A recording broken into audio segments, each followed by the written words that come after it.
Hey everybody, Ed here with the Digital Digest, and today I wanted to share a quick update on my experience with the Microsoft Surface Typecover 2. Now this is the second generation of the Surface lineup. We've got two new tablets, the Surface 2 and Surface Pro 2, and with that we've got some new accessories, including new covers, whether we're talking about this $130 type cover.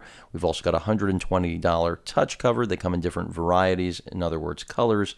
We also have an actual power cover that will be coming out later on, which will extend battery life up to 2.5 times, as well as a wireless adapter so that you can use your respective type or touch cover when it's not connected with the magnetic pogo port, which it traditionally uses. Furthermore, I want to let everyone know if you own a first generation Surface Pro or Surface RT, this is of course backwards compatible, so I highly recommend making the upgrade to the second gen, of course, unless you don't need the Backlit Keyboard and improved experience that it brings to the table. So I've got it connected to Surface 2, and even though it's the Tegra 4 based mobile tablet of the Surface family and can't run full Windows applications, it's still very competent and in my opinion still deserves the type cover. So even if you're not getting Surface Pro, I think it still deserves RT or Surface 2 this type of accessory.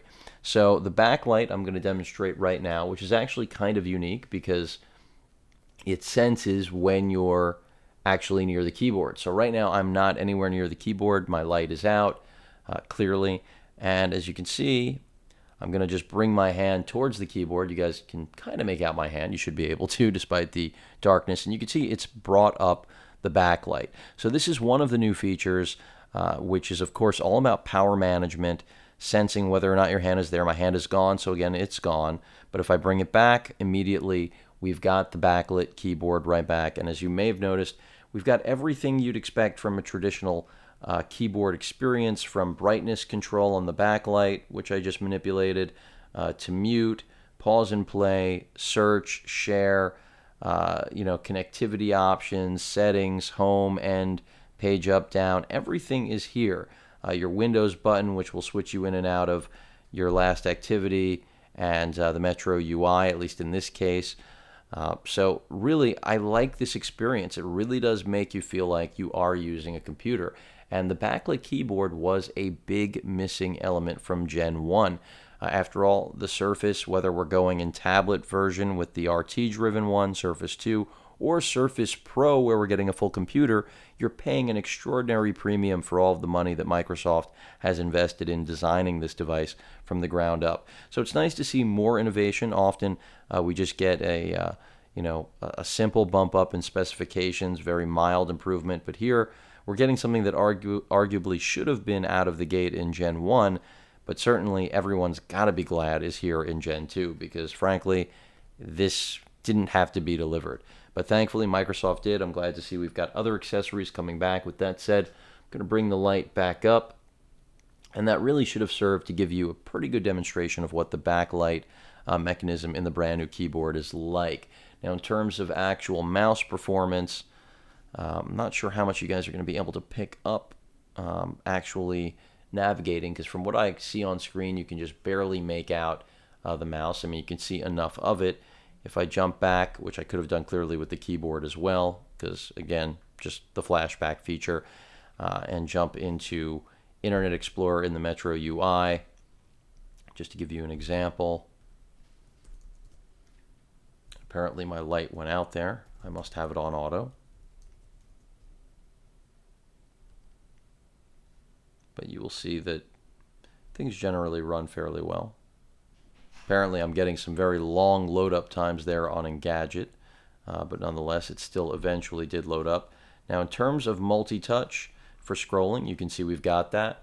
It's not what you're going to find from a traditional laptop or Ultrabook because of the limited space that we've got on that touchpad, but it works. I mean, this is just yet another thing that you feel like you're using a legitimate computer. And again, this is the Surface 2. This is not the Pro version, so that's noteworthy. But the features are the same here. So it's intuitive, it works well. Pinch to zoom, also there. So if you want to do a two-finger pinch, you can do it. And it works well. And these are all things that, again, are just nice to have and really round out the experience, as I keep mentioning it, to really turn this into a true Ultrabook or computer replacement. Of course, I'm not speaking to the Surface 2, but the Surface experience. What fits your needs, fits your needs. If you need the Pro, you go with the Pro. But now you know, and I'm not trying to rhyme, but if you do purchase the Pro, you've got a keyboard that's really going to deliver, yet again, a zero compromise experience. So now let me bring up the light officially. And hopefully it'll actually stay with us now, not in the auto mode. And overall, really do like the keyboard. Definitely completely usable. There's no question that if I was in the market right now for a new Ultrabook, the Surface Pro 2 with a Type Cover 2 would be at the top of my list. Pricey, yes.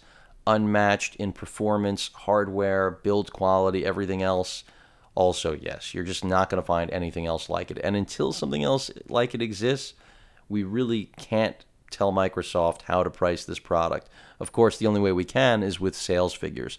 So give it a couple months and then we'll know where Microsoft wants to go with pricing. But for now, and considering the history of Surface and Surface Pro pricing, I think things are going to stay pretty firm, especially since this generation in both the Surface 2 as well as the Surface Pro 2 are inherently better out of the box than the first gen, as they should be since they are second gen products. But anyway, really like the Type Cover. Highly recommend this second generation. Worth it in my opinion. It really does complete the experience. Love the gestures. Love the fact that it really does give you everything you need, and all in the thinnest possible form factor you could ever imagine. Again, really nice, matches the color combo on the Surface 2 as well as the Surface Pro 2 really well, and it gives you a screen cover and a whole lot more.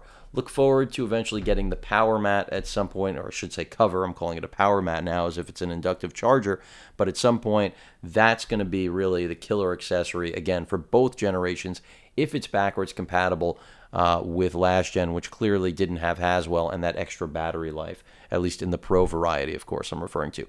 Any questions or comments, please feel free to post them. And of course, as usual, please feel free to subscribe. Later.